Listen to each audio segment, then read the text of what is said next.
Alright, omulungi atugoberera ku mukutu gwa Credible Media UG. Salamu alaikum wa rahmatullahi wa barakatuh. Ganja Fad gemanya tubebaza okulika nti mutambula naffe nabwe ekito tubasaba okusubscribinga, okulayikinga wamu n'okusharinga content waffe kituwe amanyi n'embavu ate okwongera okulabika nti tubaweereza. Onako olwaleero essira tugenda ddisa ku mawulire oba oli awo ageetoolodde empologoma ya Buganda Ssaabasajja Kabaka. Mawulire mangi nnyo agatambula.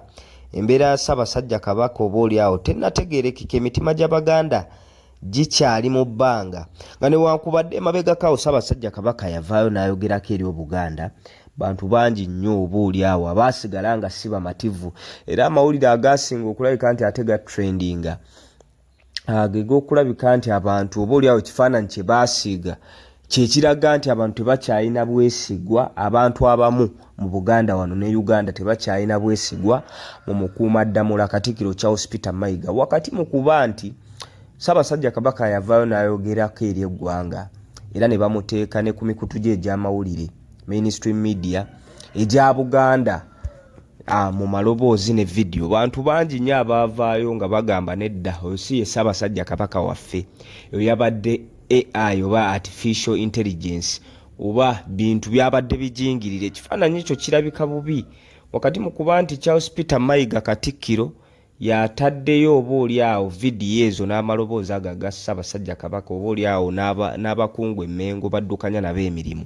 Abantu b'omu Buganda ne bavaayo nga balaga obutali bumativu, bakyatolotooma ne batuuka ne ku extent egamba nti kyetwalabye byabadde bijingire kiba kifaananyi kibi nnyo eri atudde mu ntebe eramulirako Ssaabasajja Kabaka entebe ennene ey'obwakatikkiro. So mu mbeera ezifaananako bwe zityo wakati mu kuba nti Abannayuganda n'Abaganda ab'enjawulo bakyalinamu ttoma era bakyabanjiza ddala Ssaabasajja Kabaka. Wiiki eno yennyini twalaba abataka ba Ssaabasajja Kabaka abaagenda okumulabako e Namibia. Oba oli awo abantu b'omu Buganda nga kwe banaagumira ne information gye banaaba baggyeeyo bali abataka abaagenda okulabika nti balaba Ssaabasajja Kabaka gye banaakomyawo neerabika nti etoolokose emitima gy'Abannayuganda n'Abaganda abakyadimandinga Ssaabasajja Kabaka, abakyakwestioninga Charles Peter Mayiga ku mbeera ya Ssaabasajja Kabaka. Bali abataka abaali bagenza omulaba proof gye bandize nayo baya video baya bifaananyi ne batusigira ekifaananyi kituufu kati Ssaabasajja Kabaka mwali kyekyandikakkanyiza emitima gy'abano. Naye ate amawulire bwe gafuluma nti ate abataka abaagenda okulaba Ssaabasajja Kabaka ate nabo bakwatiddwa mu ggwanga ly'e Namibia ne babuzibwawo ab'ebitongole ebikuumaddembe kyennyamiza oba ne basibibwa. Kuba abantu abo wakati mu kuba nti bagenze laba wa kitiibwa gwe nkakasa nti gavumenti y'e Namibia tesobola kubeera na muntu bwetyo nga temanyi nti emuyina mu ggwanga lyabwe. Kitegeeza n'abazze okumulaba bajja nga bamanyiddwa ne kye bazze okukola. Recently awo ow'ekitiibwa Joyce Nabbosa Ssebuggwawo yatwala abataka ba Ssaabasajja Kabaka abo era President Museveni n'asuubiza abataka ate ettaka mu Buganda wano. Ekyo nakyo kyaleka Abaganda bangi n'Abannayuganda ng'oba oli awo bakinyenyiza mutwe.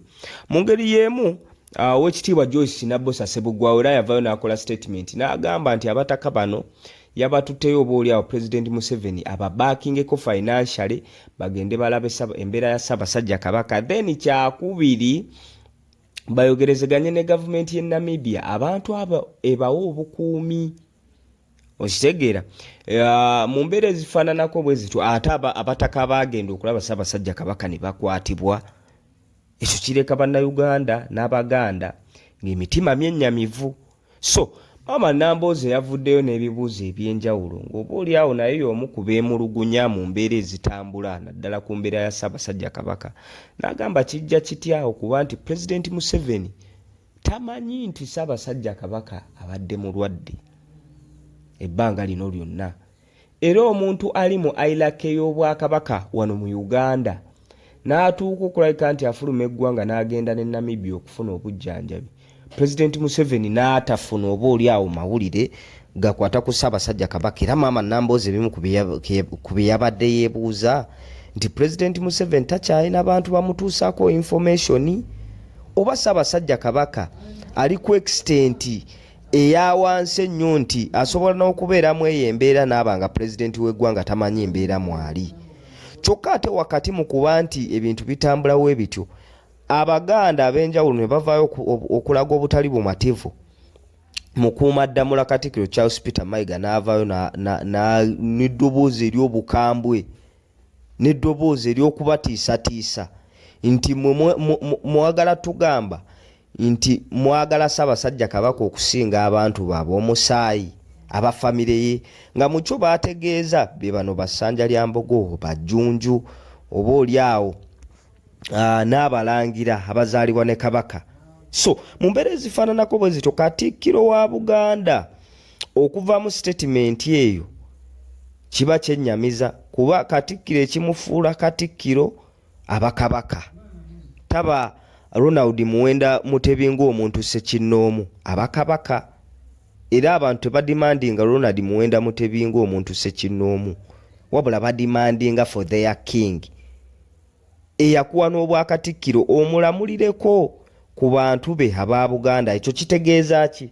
Kitegeeza nti Ssaabasajja Kabaka alina strong bond wakati we n'abantu ba Buganda bakulembera nga Kabaka waabwe, wabula singa muganda waabwe. Ate oluganda lwa Ssaabasajja Kabaka n'Abaganda lujja lutya? Lujjira wano nti Ssaabasajja Kabaka oba oliawo Abaganda bamuyita kitaabwe, ye taata w'Abaganda bonna.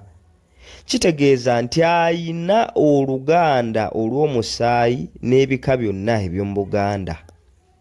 Y'ensonga lwaki gwe baalondayo ng'omukulembeze waabwe mu nteekateeka y'ebyobukulembeze ng'Obwakabaka bwe baabuteekateeka.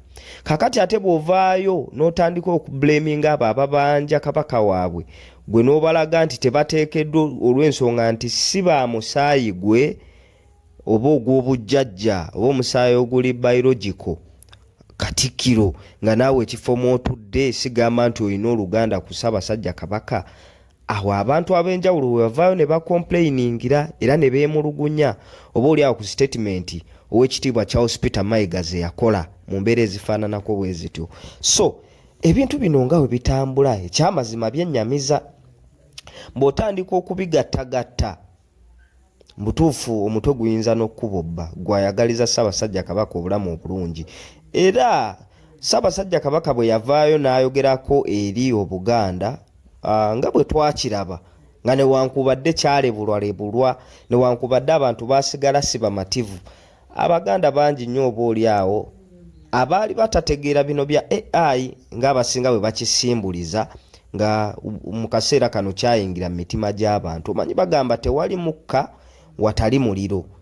Kaakati Abaganda baali bavuddeyo okusagambiza nti Ssaabasajja Kabaka munnange ayogeddeko gye tuli era atusuubizza atukuutidde okubeera awamu ng'Abaganda nga bw'azze akikola. Kaakati ekibinja ky'Abaganda abamu ne bavaayo ne balaga obutali bumativu, abamanyi tekinologi ne bagezaako okutinkuula bannaabwe wakati mu kubaggula amaaso nti bannange Katikkiro byatugamba si bituufu. Ezo statement ze bakola oba oliawo n'abandikiriziganyizza n'ekyo kye baalaba, emitima gitandika okulabika nti gikola ki? Ginafuwa, ne badda ku sayidi y'abano. Kakitegeeza ki? Emitima gy'Abaganda abo okukka lwe lunaku lwe bagenda okera ku makya ne balaba Kabaka waabwe physically. Buli omu n'akakasa embeera ya Kabaka mwali. Naye wakati mu kuba nti abataka abagenda olaba Ssaabasajja Kabaka ate nabo bakwatibwa, ate gano amawulire gavaayo nti ayo si ye Ssaabasajja Kabaka waffe, ate Katikkiro naye avaayo ateekawo embeera eyo y'entalo n'abo abadimandinga Kabaka be oba oliawo be yandikutte mu mbeera ennungi, n'abagamba bannange Ssaabasajja Kabaka gy'ali mulamu. Bino byonna ebibungeesebwa oba oliawo biyinza okuba nga si bituufu.